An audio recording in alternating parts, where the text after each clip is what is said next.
on the News Channel 5 network. This is the Plus Side of Nashville.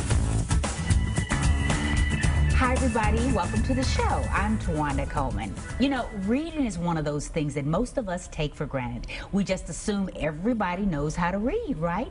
But that is not the case. 1 in 8 Nashville adults cannot read. We're going to talk today about the day-to-day challenges that illiterate adults face and how the Nashville Adult Literacy Council is helping them in an area which they really need your help too. So we'll talk more about that. But first, parents of a child with physical disabilities often face challenges when it comes to living in a traditionally designed home. Most houses are not built to meet the unique specifications of someone who is physically challenged.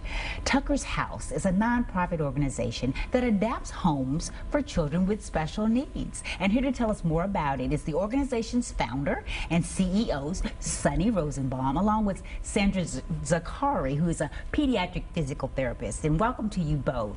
Thank you. Thank you. We love this organization and everything that you're doing to help these families. I know this is very near and dear to your heart, Sunny. Talk about Tucker's House, the mission, and how it came to be. Well, Tucker's House was founded because of my grandson, Tucker. Tucker was born with a seizure disorder, and those seizures damaged his brain and left him unable to walk or talk. When he was about 3.5 years old, it became really apparent that my son and daughter-in-law needed some modifications to their home. And when we looked in the community to find something to help them, we really couldn't find anything that really gave that kind of help that we were looking for.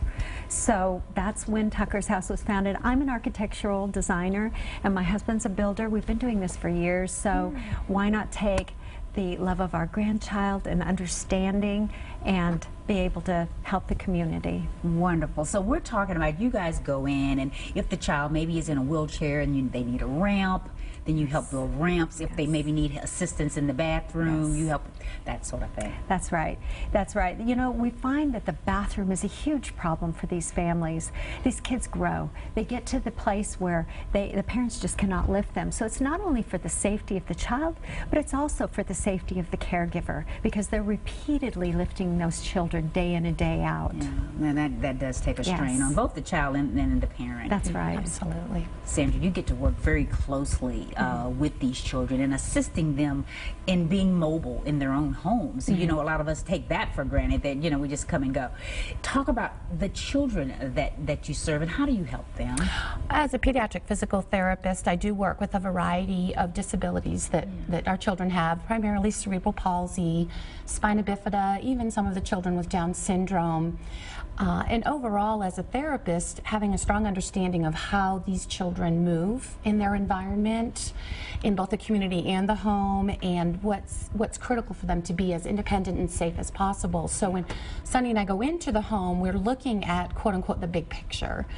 That child's day from start to finish, what types of tasks do they and their caregivers have to perform, and make sure that the entire house allows them to perform all of those activities of daily living safely and efficiently as well. So do you initially, once you've been contacted and have decided that this family is qualified, do you then, Sandra, go in and just see the needs and assess what this child needs, walk through the home with the family? Sunny and I do that in partnership, and it's really so effective because we each have a different vision when we look at that home environment. I, as a therapist, am looking at that child's ability to move through the environment and what skills they require, whereas Sunny's looking at it from that architectural perception.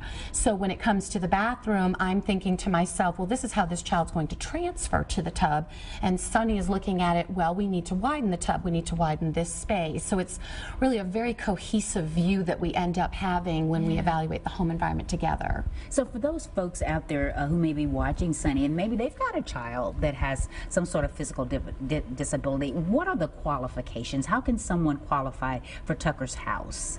Well, first of all, we recommend that you go to our website and look at what we do. We also have a place on our website that says the process, and it kind of walks them through the process of contacting us, filling out the form. The form is, we have a pre-application that just tells us a little bit about the child and their home. And there's also a financial application, and you need to know that we take in consideration consideration everything these families deal with on a daily basis. So they have costs that you and I do not have. So we don't set a limit of how much they can make. We take in consideration their whole situation. So we don't want them to be intimidated when we say to fill out a financial form, and it's a simple form. And also we require that they get a letter from their physician that states, yes, this child has a need, a legitimate need, and that these modifications would make a huge difference in their life. So how long would the process take then? If someone does get the qualification and you guys come in and you see that the child maybe needs a ramp and maybe needs some other types of things, how long will these folks be able to get these modifications? Well, when we come in to assess, we try to get in and assess quickly, and of course we do have quite a list of people, but we try to get to them as soon as possible, and we take in consideration the most urgent need. So if a child is in a situation where they are unsafe, we really kind of put that urgency on that as well. I see.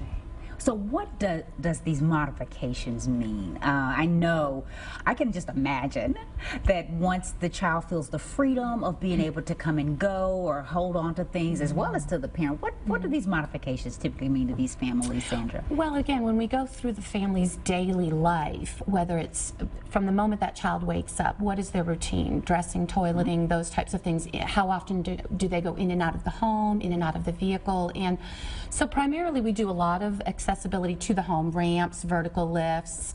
Then the bathroom, as Sunny spoke to earlier, is a huge barrier for a lot of our families in making that bathroom accessible. A lot of times it's widening doors, making floors accessible if we have a child who's in a walker or in some type of a gait trainer, that it makes it easier for them to navigate, with the ultimate goal being that the entire home environment be accessible, safe, and allow that child to be as independent as possible in all aspects of their daily life, no matter what their diagnosis. Well, we've got video and some of these families that you all have assisted. Let's take a look at that.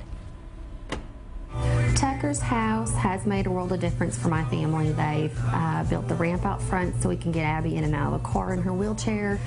We've laid laminate floor throughout the home, which is easier access for Abby when we're pushing in her wheelchair or her shower chair. They have built a wheel-in shower, which enables me to get her in and out of the shower without having to worry about bending over the bathtub and worry about, slipping when I pick her up, because, they're wet and you worry you're going to drop them, and this way there's no fear of dropping or, anybody getting hurt. Yes, Carrington was in a car wreck in last July of 2012. It was hard at first. First we had carpet in here, and it made it harder to get around and had to mess it up. But now that Tucker House came and gave us some hardwood floors, made it easier. Makes it easier to move around, easier to clean, and got a little ramp outside. That makes a big difference for me and to other people too that help me get around in here. Tucker's house came out and looked at our home, and they were able to put in a shower and open BJ's bedroom and put a lift system in so that we could take him from the shower to his bedroom, from his bed to the shower or toilet. Before that, we had to pretty much lift him into a tub, which took 2 and 3 people to do. He was about 18 when they started, and it just significantly changed our lives as far as being able to one person be here and take care of him. Oh, you all are changing lives in such a great and positive way. And I know, as with any nonprofit, there's always a need for funds to be able to continue to do the great work that you're doing. And I know you have an annual fundraiser that you often, some folks are able to donate back that way. Tell us about that, Sunny. Well, our annual fundraiser is so much fun. It's very different. It's called the Tucker's House Playhouse Tour of Homes. It's going to be this fall. We don't have the exact date to let everybody know, but you just go to our website at www.tuckershouse.org and keep in in touch and find out when that is. So if you would love to buy a playhouse for your child, you know that when you buy that playhouse, that it's going to help another child. So your child will have hours of fun in their playhouse while another child is getting an accessible home. I love that. Yeah. What is it about Tucker's house that you would want people ultimately to know about what it is that you do? Well, I would say that we are going in to change lives for these families. These children are wonderful, special little children that are just as special as any other child.